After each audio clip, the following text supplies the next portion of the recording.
Okay, here we go. Bike doesn't seem to want to start very well.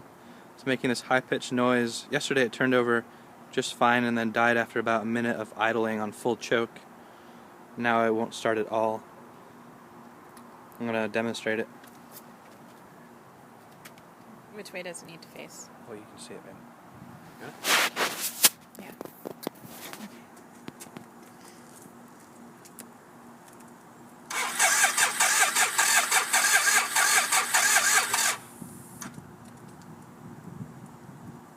That's full choke.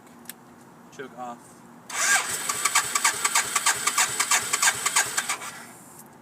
Sounds like it has a better chance of turning over when the choke is completely closed. Almost starting. Not quite.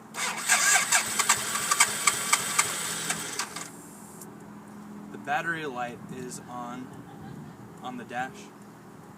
Okay, bring it here. As you can see when I'm starting it, try to zoom in on the battery. Oh. There you go, that's perfect.